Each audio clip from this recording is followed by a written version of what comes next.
વિરામ બાદ આપનું સ્વાગત છે। પંડિતજી, લોકો ગણપતિની મૂર્તિ લાવતા હોય છે, તો એ મૂર્તિનો કોઈ નિયમ ખરો કે કયા સમયે લાવવી, કેવી લાવવી, એવું કંઈ? બહુ સારો સવાલ છે। મૂર્તિઓને લઈને તો ઘણા વિવાદો આપણે જોઈએ છે અને રોજબરોજ થતા જ રહે છે। ઘણી વખત મ્યુનિસિપલ કોર્પોરેશન આવે, એ કહી દે કે હવે મૂર્તિઓ પધરાવવાની નહીં, એના પર પ્રતિબંધ મૂકી દેવાનું, પછી ક્રેનથી મૂર્તિઓને ઉતારીને હટાવી દેવાની, આ બધી પરંપરાઓ છે। પહેલાં એવું નહોતું, કારણ કે પહેલાં શું હતું કે વસ્તી ઓછી હતી, નદીઓમાં પાણી હતું। અત્યારે તો નદીઓ બિચારી સુકાઈ ગયેલી છે। આ પણ કદાચ આ પ્રકૃતિનો પ્રકોપ જ આપણે માનવો જોઈએ। જ્યારે ભગવાન ગણેશનું કે ભગવાન શિવનું કે પછી કોઈ બી દેવ કે દેવતાનું પૂજન આપણે કરતા હોઈએ છીએ, તો આ વસ્તુ તમે જે સવાલ કર્યો કે મૂર્તિ લાવવાનું, મૂર્તિ અવશ્ય લાવવી જોઈએ। પણ મિત્રો, એક વાત યાદ રાખો, ઘણા લોકો ઘર ઘરમાં મૂર્તિઓ લાવે છે। આટલી બધી મૂર્તિઓ લઈ આવે છે, જો કે એક વ્યાપાર છે, તમે સમજો, લોકો વિરોધ એનો કરે છે। પણ આપણા ઋષિમુનિઓ બહુ સાયન્ટિફિક ઇકોનોમિસ્ટ હતા, એટલે ઇકોનોમિસ્ટ હોવાના કારણે અમારા જે ઋષિઓ હતા, તો આ મૂર્તિ લાવવાની પ્રથા એટલા માટે બનાવી કે જે લોકો મૂર્તિ બનાવી રહ્યા છે એને પણ કંઈ બે પૈસા રડી ખાય, એને પણ ખાવાનું મળે। એને પણ અગરબત્તી બનાવી, તો અગરબત્તી બનાવવા પાછળનું કારણ છે કે અગરબત્તી કેમ આપવી, કોઈ જરૂર નથી, કોઈ દેવને અગરબત્તીની જરૂર નથી। ભાવના અમારા તો સ્પષ્ટ લખેલું છે કે માનસિક પૂજન કરો, તો માનસિક પૂજન તમે કરો છો ચાલે, પણ નહીં, અગરબત્તી બતાવવાનો જે રિવાજ બતાવ્યો, તો જો અગરબત્તી બનાવનાર ઉદ્યોગોની પાછળ જેટલા લોકો છે એને ખાવાનું મળે છે। એટલે અમારી જેટલી ધાર્મિક પરંપરા છે, અમારી જે ધાર્મિક ક્રિયાઓ છે, એ તમામની પાછળ ક્યાંક ને ક્યાંક અર્થતંત્ર સંકળાયેલું છે। એટલે મૂર્તિઓ તો અવશ્ય લાવવી જોઈએ।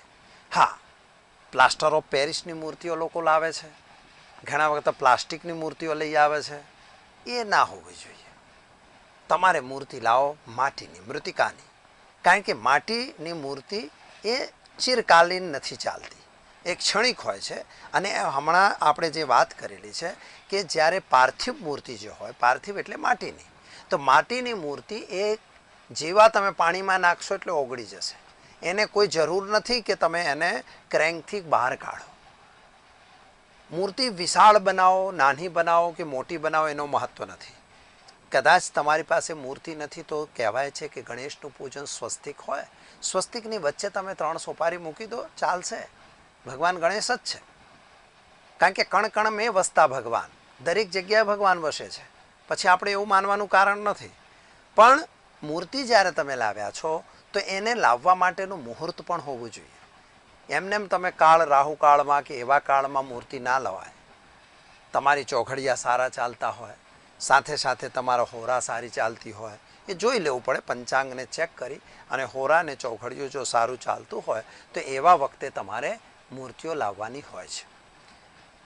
હા, ઘેરથી જ્યારે તમે મૂર્તિ લાવવાનો સમય થઈ ગયો હોય, તો અવશ્ય ગાજતે ભાજતે ભગવાનને ત્યાં જાઓ, પણ મૂર્તિ લઈને આવો ત્યારે મૂર્તિને ઢાંકેલી રાખો। ઢાંકેલી એટલા માટે કે જ્યાં સુધી પ્રતિષ્ઠિત નથી થઈ, જ્યાં સુધી બાળકનો જન્મ નથી થયો, અહીંયા ભગવાનનો જન્મ નથી થવાનો, યાદ રાખો, એ પ્રાદુર્ભાવ થવાના છે, તો જ્યાં સુધી એ પ્રગટ થયા નથી ત્યાં સુધી એને આપણે ઢાંકીને રાખવાનું, એ એક આપણો લોકાચાર કહેવાય। એટલે લોકાચાર પ્રમાણે એ મૂર્તિને ઢાંકેલી રાખી અને તમારા ઘેર લાવી, એને સ્વચ્છ જગ્યા ઉપર, સિંહાસન ઉપર અથવા તો કોઈ બાજોટ પાટલા એના ઉપર મૂકો, એને જમીનમાં ના મૂકો। જ્યારે તમે મૂર્તિ ત્યાંથી લઈ આવ્યા એટલે દેવત્વ સ્વરૂપ લઈ આવ્યા, માટે એ મૂર્તિને તમારે મૂકવાનું છે કોઈ બી સાધન ઉપર, એમને જમીનમાં કે પથ્થર એમાં મૂકવાની જરૂર નથી। અને એ મૂર્તિને મૂકી, એ મૂર્તિમાં એઠવાડ કે એવું કંઈ અડવું ના જોઈએ। જ્યારે મૂર્તિ જો એક દિવસ અગાઉ લાવો તો, જો પહેલાં એ જ દિવસે તમે લાવતા હો કે જે દિવસે ચતુર્થી છે, તો એ જ દિવસે તમે જો લાવતા હો તો એ પણ મુહૂર્ત જોઈને લાવી, જ્યાં તમારે સ્થાપિત કરવી છે તો ત્યાં તમારે એની સ્થાપના કરી દેવાય અને ત્યાં મૂકી દેવામાં આવતી હોય છે। એટલે જ્યારે બી મૂર્તિ લાવો તો બને ત્યાં સુધી મૃતિકાની, કેમિકલયુક્ત મૂર્તિઓ લાવવાનો કોઈ મતલબ રહેતો નથી, અને એ આપણે ન પણ લાવવું જોઈએ, કારણ કે પ્રદૂષણનું બી કારણ છે। એટલે અહીં એ વસ્તુ જોવાની જરૂર અવશ્ય હોય છે। ભગવાન કોઈ પ્રદૂષણ આપતા નથી અને એનાથી કાંઈ એવું થતું નથી। તો દર્શક મિત્રો, અહીંયા લઈએ વધુ એક વિરામ, મળીએ વિરામ બાદ।